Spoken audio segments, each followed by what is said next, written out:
J'ai fait un film sur Bercy en automne, musique en images, c'est parce que les couleurs étaient absolument joyeuses. J'y ai mélangé le cadre de vie parce que j'ai dormi pendant 1 mois et demi sur les bancs de Bercy. Alors en souvenir, parce que je vais quand même pas passer le reste de ma vie sur un banc, je me suis fait un petit film avec la nature, avec les oiseaux, les arbres surtout. J'ai mis de la musique. Il se trouve que l'ensemble est assez agréable. Grâce au canal. C'est que la différence qu'il y a entre ce qu'on peut exprimer à travers la musique et la nature, c'est des choses qu'on voit et qu'on entend. Ça va au-delà des mots. Chacun peut trouver ce qu'il y cherche. Alors que les mots, ça a une signification précise.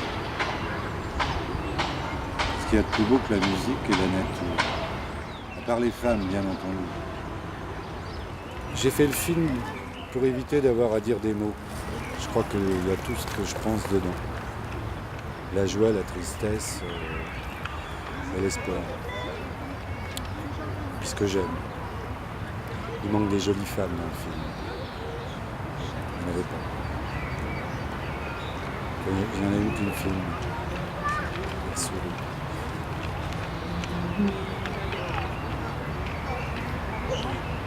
Parce que qu'est-ce qu'il y a de plus beau que la nature, la musique et une femme. Si quelqu'un trouve autre chose qui me dit. Ce qui est dommage, c'est que les femmes vieillissent. La musique, oui. La nature, elle a 4 temps, mais elle se renouvelle en permanence, comme les femmes. À mon âge, il n'y a plus accès aux jolies femmes.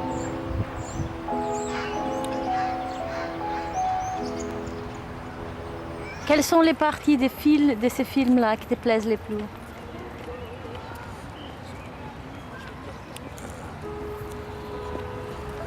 Le canard colvert qui passe derrière les joncs quand la partie piano lente débute.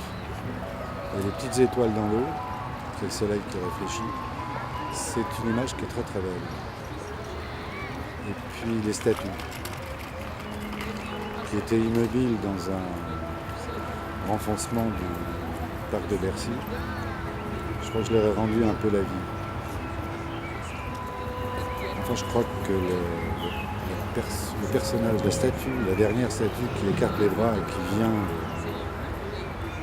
dire faut pas baisser les bras, justement, je crois que c'est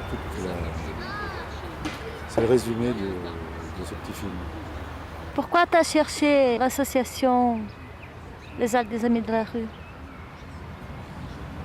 Pour éviter d'être tout seul, de ne plus parler à personne, parce que quand on vit dans ces conditions-là, on se retrouve complètement isolé du monde. D'abord, on se demande ce qui arrive. On supporte mal le regard des autres.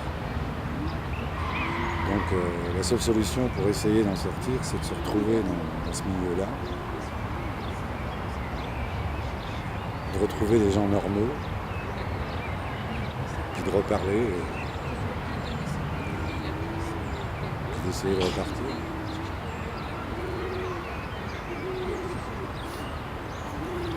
Peut-être.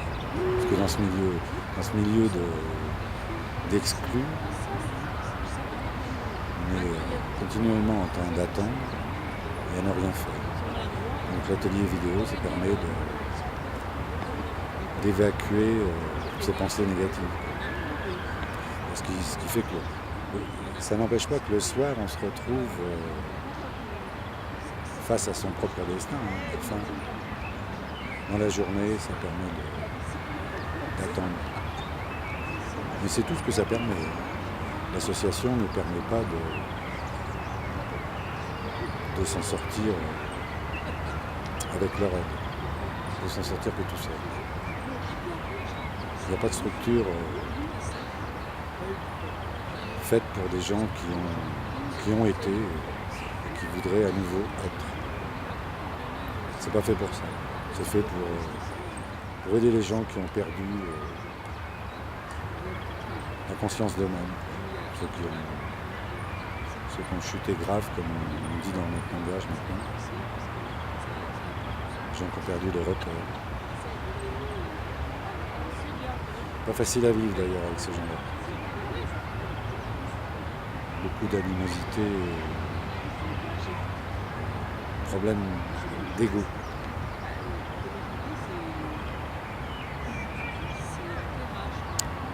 Voilà.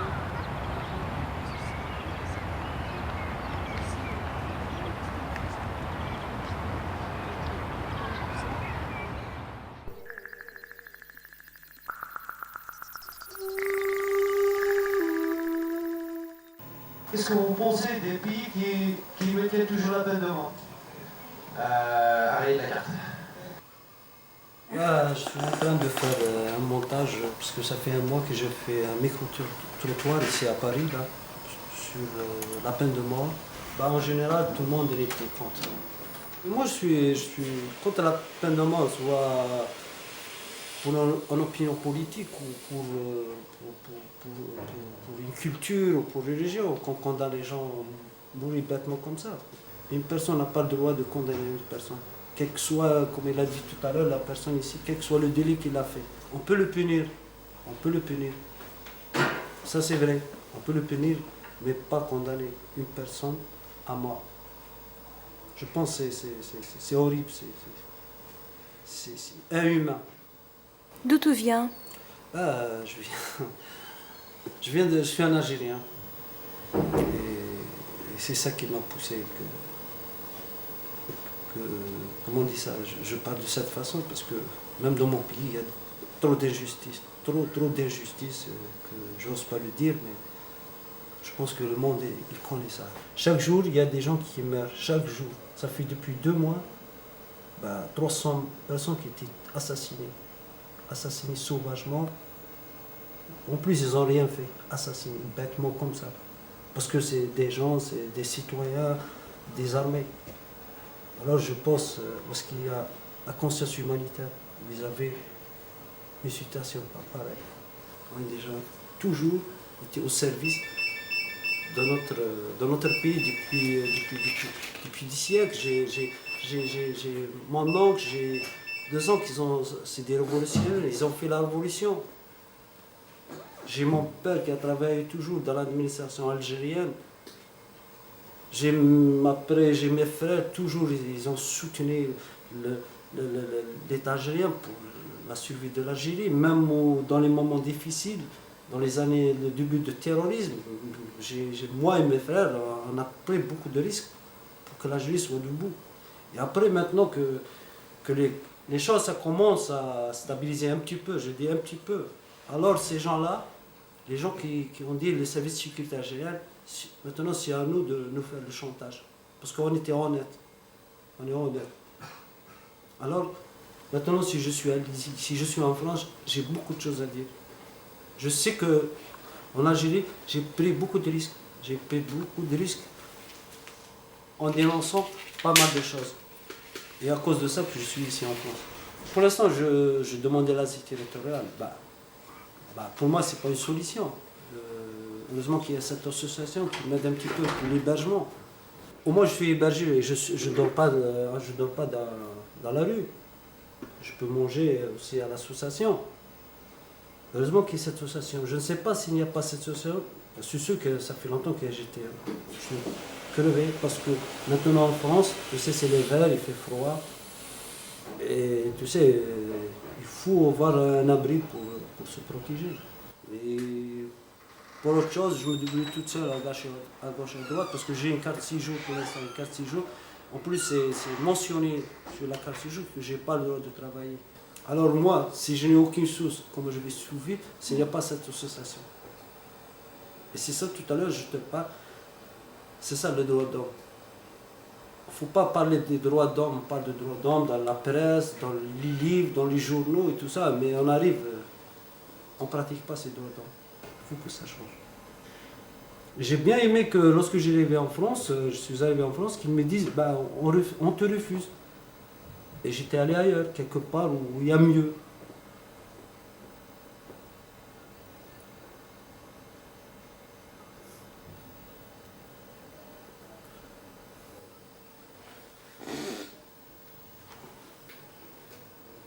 Là, j'ai deux opinions.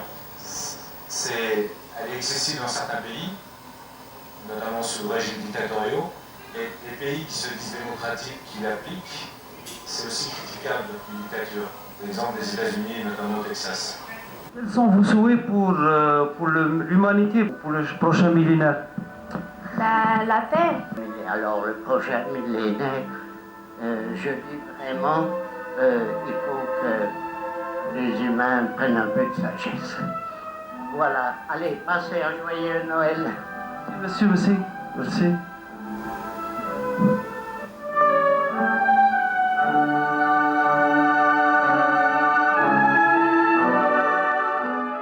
La vidéo, je l'ai jamais utilisée, le montage générateur vidéo, c'est ici à Lizy que j'ai découvert ça.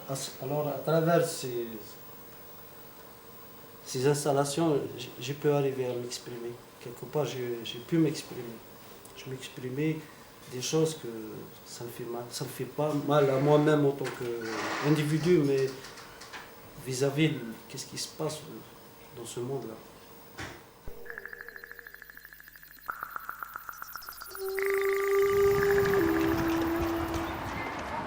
D'où tu viens? Oh, de l'Afrique du Nord, Ça fait longtemps que tu es en France? plusieurs années. Je me sens bien ici en France. C'est pour ça que je suis en France. Je vais rester longtemps.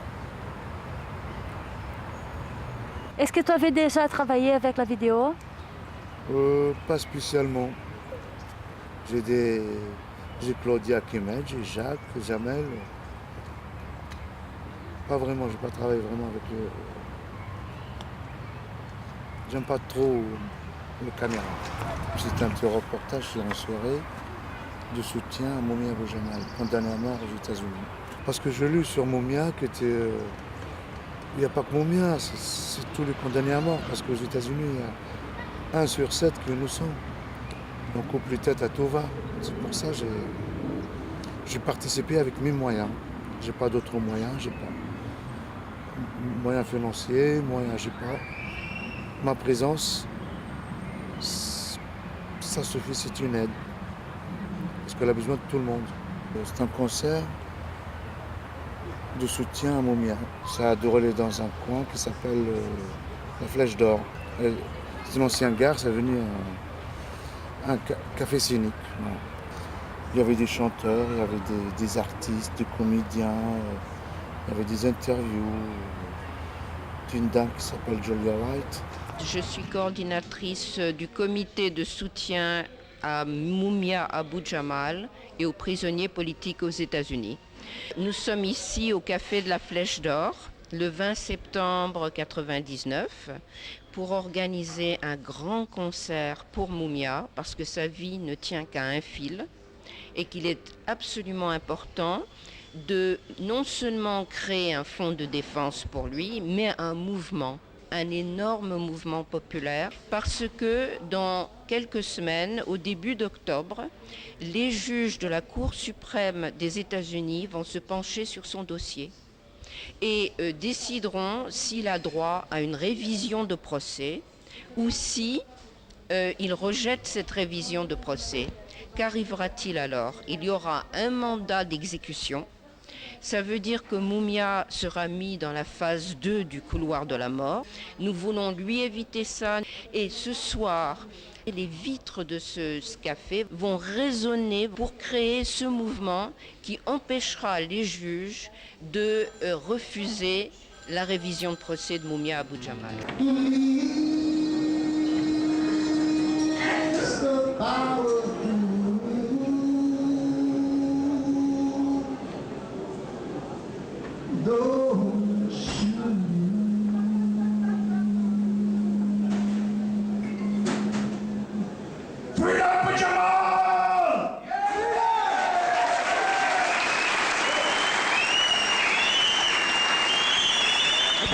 on peut se demander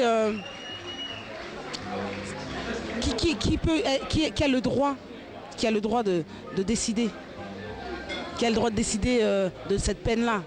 Je crois que c'est ça qu'il faut se poser comme question. Comment un homme peut décider de la mort d'un autre homme? Même si cet homme-là, il a tué, donc ça veut dire que tu refais 2 fois la même erreur. Nous aussi, on lutte pour quelque chose. Oui, pour la réinsertion. Oui.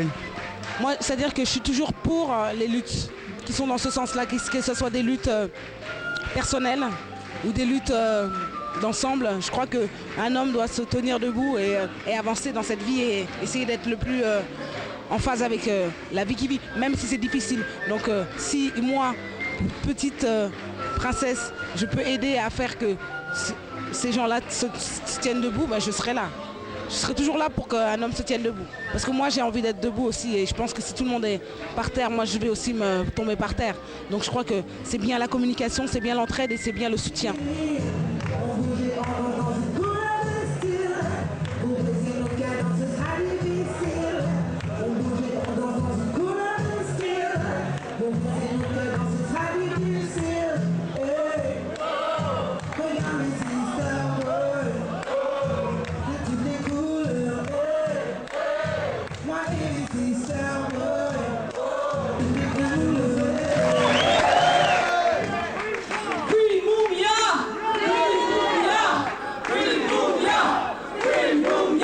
Julia, à mon nom personnel, toutes mes amies de la halte, de Cœur des Haltes, tout ça, on vous remercie beaucoup de cette soirée, la facilité et tout.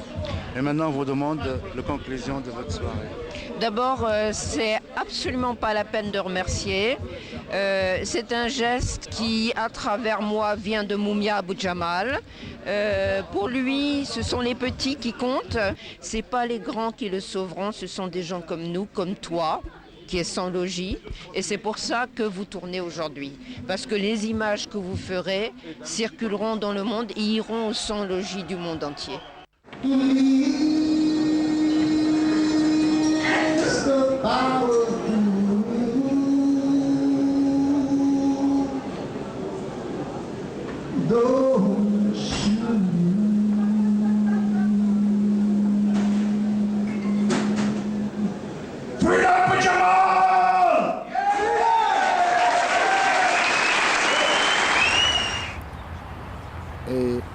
Et maintenant, je continue encore. Je continue encore le combat. Je suis devenu militant pour Mumia Abu Jamal et pour, contre la peine de mort. Voilà. Et ça, elle m'a aidé à me stabiliser dans ma tête, parce qu'il y a un moment, j'étais en difficulté passagère, tout ça. Et là, je me sens très bien. Ça m'a permis de me mettre debout. Tout à l'heure, tous les mercredis, je vais à la place de la Concorde au rassemblement devant le consulat des États-Unis pour protester. C'est le deuxième film déjà que tu participes sur la peine de mort. Oui, j'ai participé avec Hassan à une soirée sur Mumia Abu Jamal. C'est un Afro-Américain qui était condamné à mort injustement parce qu'il avait des opinions politiques aux États-Unis. Ça, c'est une voix. Ma voix, c'est une voix par rapport à d'autres voix, mais j'espère que ma voix et ma voix de Hassan et de Jacques, il y a pas mal de gens ici qui militent ou qui sont contre la peine de mort, que ça rapporte quelque chose à ces gens-là qui sont condamnés injustement aux États-Unis. Ou même s'ils ont fait un crime, ils sont condamnés à la peine de mort. Alors je souhaite que nous, des gens qu'on est en difficulté, même en difficulté, on peut apporter quelque chose aux gens qui déjà, ils vivent le pire. Alors avec des petits reportages comme ça, je pense qu'on apporte nos solidarités avec ces gens-là. Et ça, c'est le plus important. J'ai vécu une difficulté parce que en même temps j'ai vécu un peu l'injustice dans mon pays. Et Mumia, lorsque j'ai lu son histoire, ça a été un symbole pour des gens comme moi personnellement, que moi, lui, il est en train de résister depuis 18 ans dans les couloirs de la mort. Alors, pour moi, Moumia, c'est quelque chose de très important, parce qu'il symbolise quelque chose. Il symbolise les gens, comme on dit, les sans-voix, les gens qui n'ont pas l'espace pour parler. Les gens qui vivent l'indifférence, qui vivent l'injustice, qui vivent l'inégalité.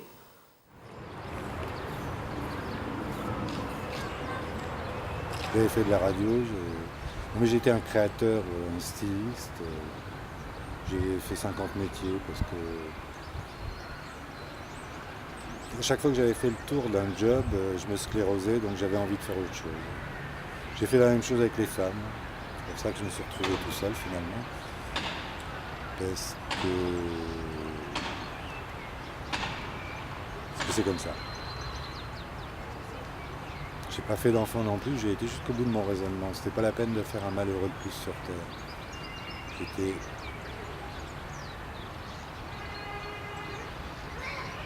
J'étais déjà là pour ça. Ben, je vis avec l'aide de la société qui me reverse un RMI et d'une association qui s'appelle les Petits Frères des Pauvres qui me paye la moitié de l'hôtel parce qu'il faut savoir que les hôtels à Paris c'est excessivement cher, que sinon on ne peut pas survivre.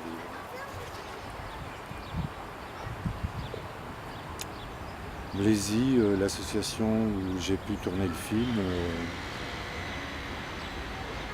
m'a permis de reprendre contact avec la civilisation. Parce que quand je me suis retrouvé tout seul, avec mes bagages dans la rue,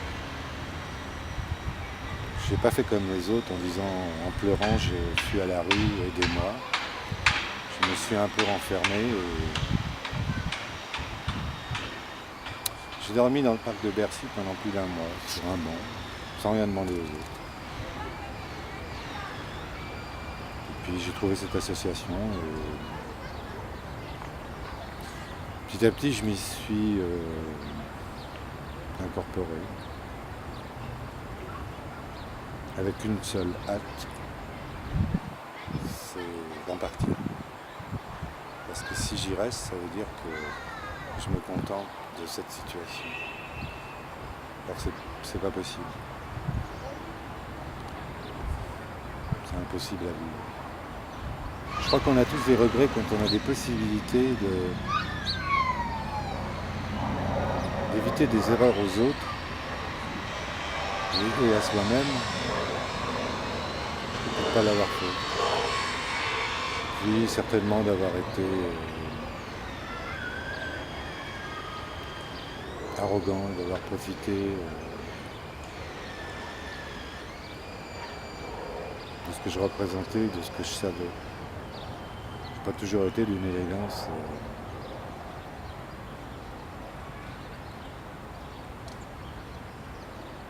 Je le paye d'ailleurs. Parce que si je me retrouve dans la situation où je suis, c'est parce que j'ai senti que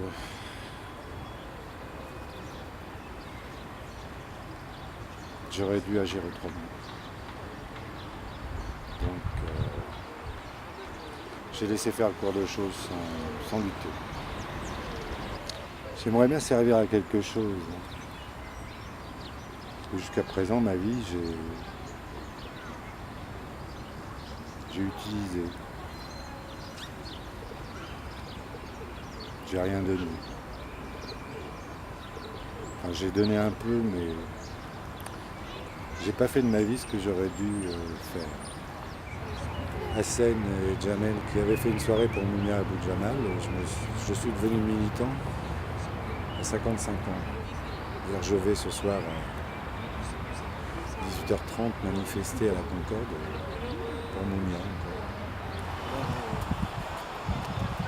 Les 3 réalisateurs.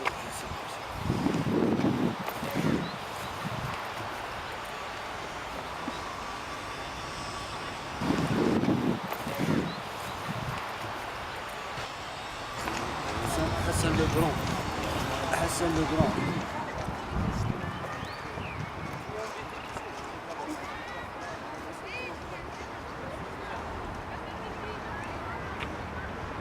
Donc Hassan est fatigué, on s'en va. Au revoir.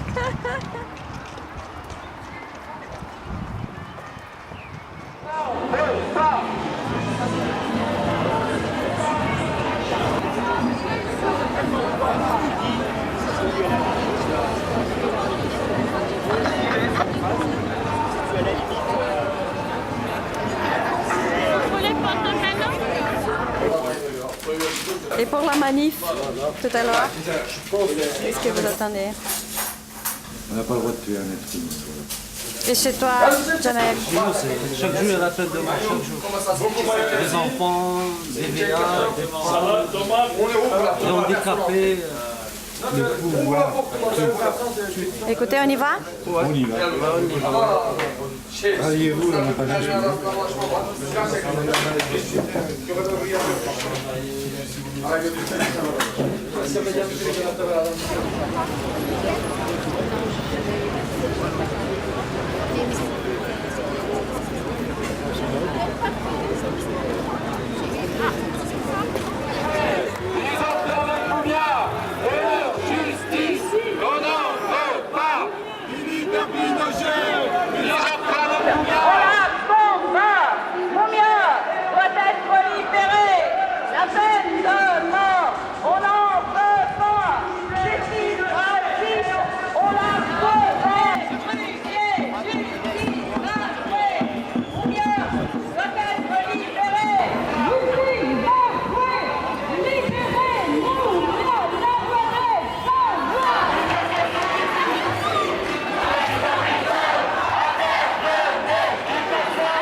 Mumia Abu Jamal.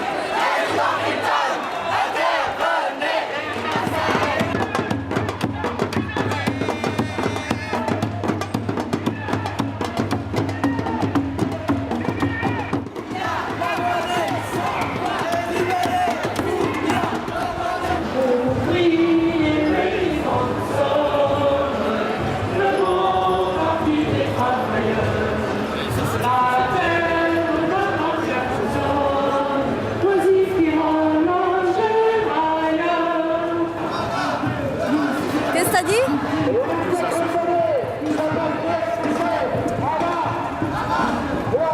La prochaine fois, on fera une manif avec des chaises à porteurs. Et moi, je serai dans la chaise. Hein. C'est vraiment exténuant. Pas moi.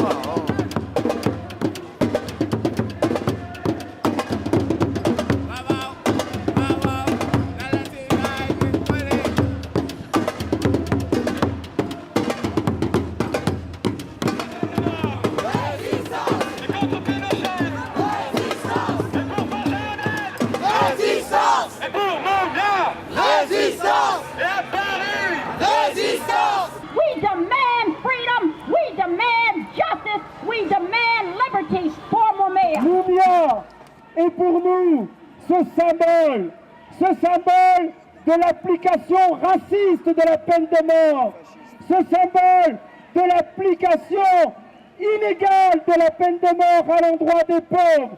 Mumia, c'est aussi le symbole de tous ceux qui se battent partout en France et dans le monde pour que la voix des sans-voix se fasse entendre.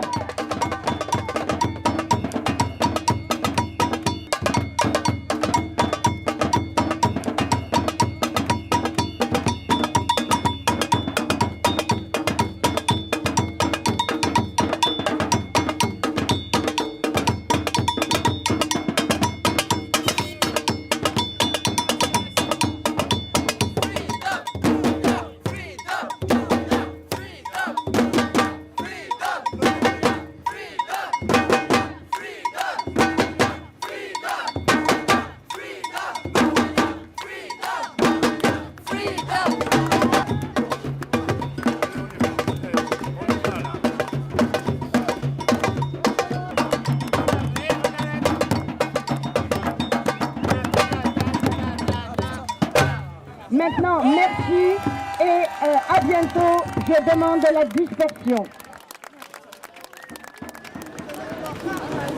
Moi personnellement, je souhaite que cette manifestation, ça va rapporter quelque chose à Moumia et à tous les détenus politiques et tous les gens qui sont dans le pouvoir de l'Allemagne. C'est ça le... J'espère que Jamal gardera l'hôtel. Ça veut dire? Ça veut dire que mercredi, il est viré de son hôtel. J'espère qu'il restera. C'est vrai? Ah oui, c'est vrai. Pourquoi? Parce que ça fait trop longtemps qu'il y est, soi-disant. Mais comme ses papiers ne sont pas encore complètement à jour, on ne tient plus compte de ça à l'association. Et comment est-ce que tu vas faire, Jamel? On va voir. Sinon, on va acheter un sac à... Sinon, on va tous se mettre dans le parc de Bercy, on va tous dormir là. Ah, dans les sacs à coucher. Avec Jamel, pour lui tenir chaud, parce que sinon, ça ne va pas aller. Moi, j'ai l'habitude, j'ai dormi 45 jours dans le parc de Bercy, sur tous les bancs. Quand ça? C'était au mois de juin et au mois de juillet, donc il faisait beau, c'était agréable. Alors, moi, je serai À part que j'étais arrosé à 11h30 le soir parce que j'avais pas prévu qu'il y avait des arrosages automatiques. Alors je me suis retrouvé très souvent avec une douche obligatoire. Et avant d'être sans domicile, tu étais où? Ça c'est mon problème. J'avais une maison, j'étais riche, jeune et beau, toutes les femmes me voulaient. Maintenant, il est vieux. Maintenant je suis un vieux con. Mais je vous emmerde.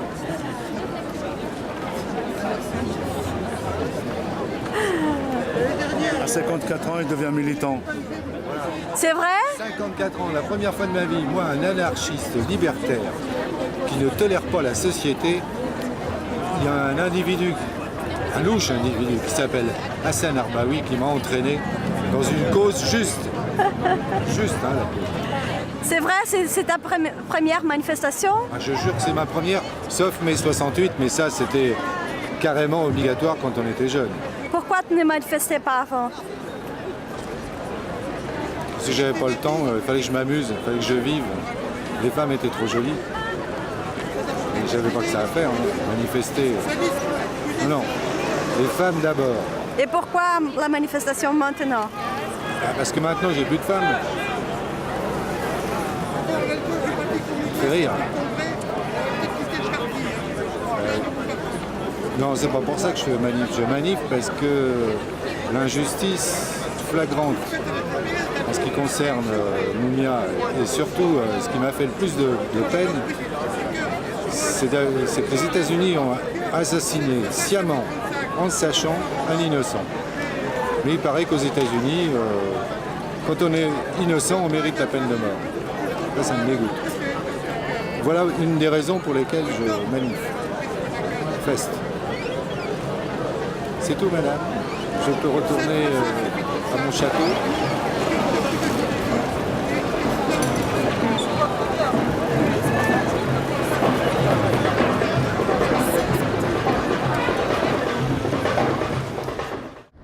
Les travaux qu'on a fait comme j'ai participé avec Jacques, avec Hassan, non?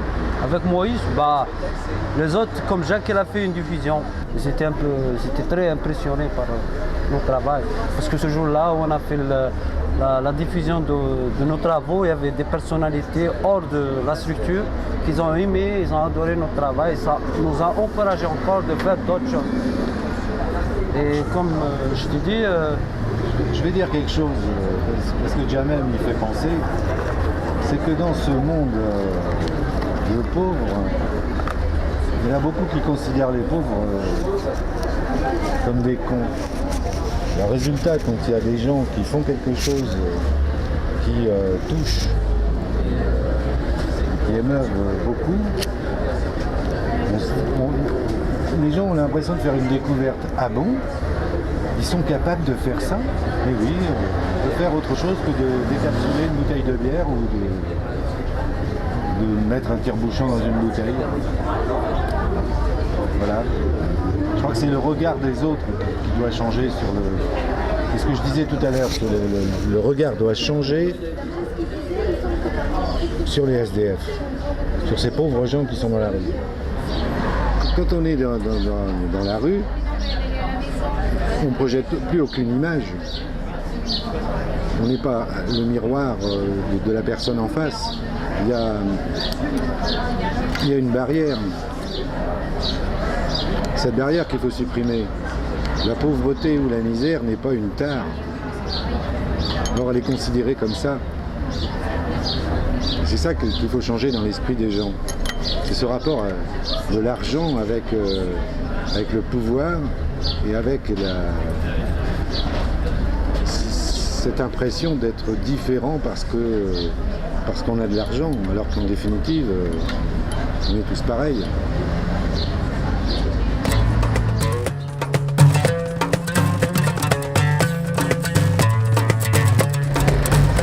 Allez, tiens. Whisky chaud. Whisky arabe, ça. Whisky arabe. Marcani,